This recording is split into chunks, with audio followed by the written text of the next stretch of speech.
आप पर होना चाहिए, तब फल मिलेगा। हो नहीं तो तुम बहुत बड़े बड़े होशियार हो रहे। पक्का बेलपत्री का पौधा लगा लिया घर के कुंडे में, मैं दिया लगा दी। हर हर महादेव, श्री शिवाय, नमस्ते। दोस्तों, आज की वीडियो में गुरुदेव ने बहुत ही सुंदर एवं बेहद ही चमत्कारिक उपाय बताया है बिल्वपत्र के वृक्ष के नीचे दीपक जलाने का। तो दोस्तों, आइए चलते हैं, सुनते हैं और उपाय को करके देखते हैं। हर हर महादेव, श्री शिवाय, नमस्ते। बिंदु धन लेकर आया, अपनी धर्मपत्नी को दिया। धर्मपत्नी को दिया तो धर्मपत्नी नहीं थी, केवल पत्नी। उसका खूब करा पत्नी ने, खूब खाया, खूब एंजॉय, खूब घूमी फिरी। पर कभी मंदिर देवालय तीर्थ व्रत दान पुण्य संकीर्तन कुछ नहीं, कुछ नहीं कर। एक दिन बिंदु धन चुरा कर ला रहा था, दीवार पर से नीचे कूदा। उसको नहीं मालूम था कि यहाँ पानी भरा हुआ, उसमें कूद गया, मर गया।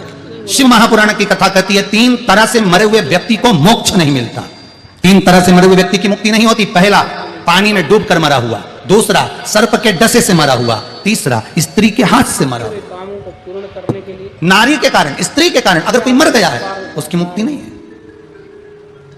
उस बाधा को दूर कर। ये कई छोरा होन के देते हैं, हम तो उसकी याद में मर रहे।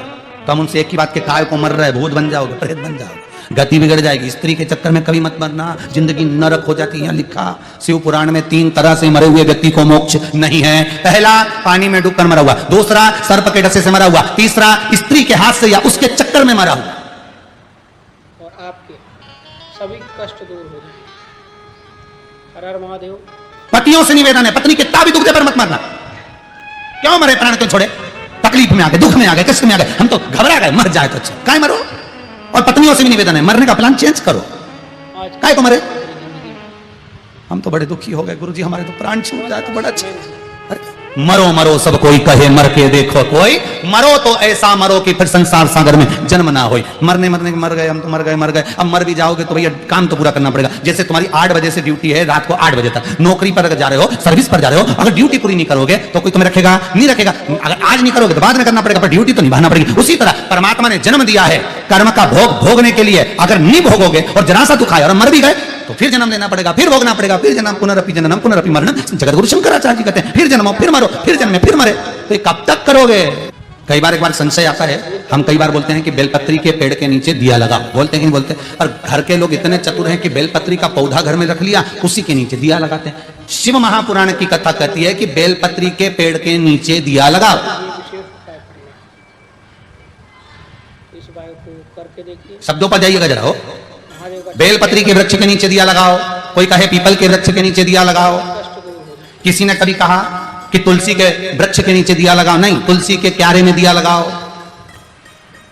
तुलसी के कुंड के पास दिया लगाओ, तुलसी के रोप के पास दिया लगाओ। पर किसी ने यह नहीं कहा कि तुलसी के नीचे दिया लगाओ, क्योंकि सबको मालूम है तुलसी का जो पौधा है वो छोटा होता है, उसके नीचे बैठ नहीं सकते आप। पर उसके नजदीक में जो दिया लगाओगे वो स्वीकृत होगा। पर बेलपत्री के वृक्ष के नीचे दिया लगा, मतलब बेलपत्री का वृक्ष इतना बड़ा होना चाहिए कि जब आप दिया लगाने बैठो तो उसकी छत्र छाया आपके मस्तक पर होना चाहिए, उसकी कृपा आप पर होना चाहिए, तो वो फल देगा। नहीं तो मालूम पड़े इतना सा पौधा, अब मैं दिया लगा दिया, अब सोचे कि इसकी छाया कैसी हो, तो गमले को उठा के सिर पे धर लिया। अब ये चित्तवृत्ति आपकी हो सकती। पर कोई अनुष्ठान यदि आप कर रहे हो, आपको यहाँ से व्यासपीठ से कहा गया है कि बेलपत्री के वृक्ष के नीचे दिया लगाना है, पीपल के वृक्ष के नीचे दिया लगाना है, या बड़ के नीचे दिया लगाना है, तो उसका नीचे मतलब उसकी छत्र छाया आप पर होना चाहिए, तब फल मिलेगा। हो नहीं तो तुम बहुत बड़े बड़े होशियार हो रहे। पक्का बेलपत्री का पौधा लगा लिया घर के कुंडे में, मैं दिया लगा देती, हम तो रोज लगा, फिर भी हमारी कामना पूरी नहीं हो रही, फिर भी भगवान हमारा नहीं सुन रहा। भगवान के तेरे बराबर आलसी कौन होगा? पहले पौधा बड़ा कर, उसकी छत्र छाया में बैठ, और नहीं है तो कहीं दूसरी जगह पौधा लगा, उसके नीचे बैठ, वृक्ष के नीचे, उसकी छांव हमारे ऊपर पड़ना चाहिए, बड़ा या विशेष अनुष्ठान, उसकी छांव या हमारी कुछ अटकी हुई मनोकामनाओं को बहुत ही आसानी से पूर्ण कर सकते। देवराज ब्राह्मण को वो बेलपत्री के वृक्ष की थोड़ी सी छाया पड़ गई, और उस छाया का फल ये हुआ कि वो प्राण जब छोड़े तो शंकर के धाम चले गया, शिव के द्वार चले गए, शंकर की चौखट पर चले गए। उस बाधा को दूर करने के लिए सुख का भान हो गया, आनंद स्थापित हो गया, या घर परिवार में सुख शांति नहीं है। कितनी प्रसन्नता की बात है।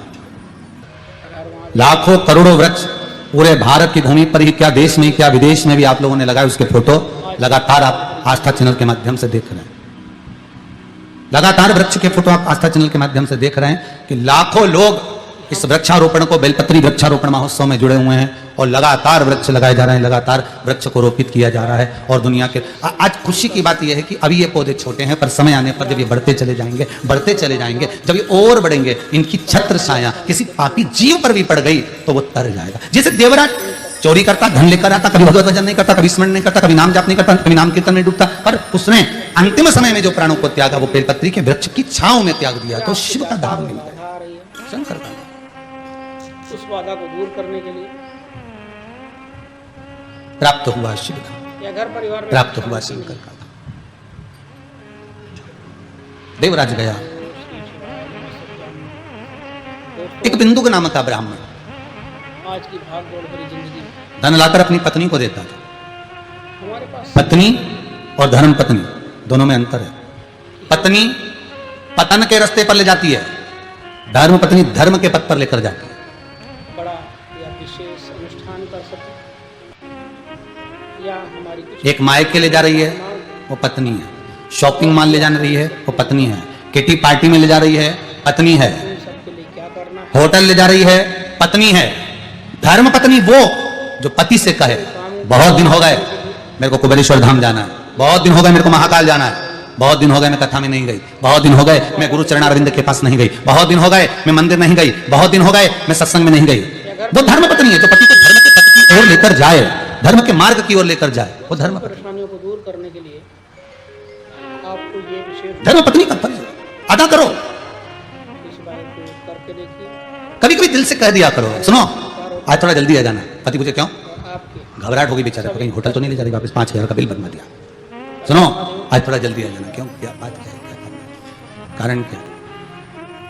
आज अपन शंकर जी के मंदिर में दिया लगाने के लिए चलेंगे, या फिर बेलपत्री के पेड़ के नीचे थोड़ी देर बैठ के आएंगे। रोज सियोर वाला महाराज का सुने कथा में, और सियोर वाला महाराज एक ही बात के, बेलपत्री का पौधा, बेलपत्री का वृक्ष, बेलपत्री का पेड़ ऐसा। तो अब अपन भी एक काम करें, रोज गार्डन घूमने जाते हैं, होटल घूमने जाते हैं, सोमवार के सोमवार नियम बनाने कि दोनों बेलपत्री का कहीं पौधा हो, पेड़ हो, उसके नीचे 2 मिनट बैठकर श्री शिवाय नमस्तुभ्यं का जाप करेंगे, श्री शिवाय नमस्तुभ्यं का स्मरण करेंगे, जाप करेंगे।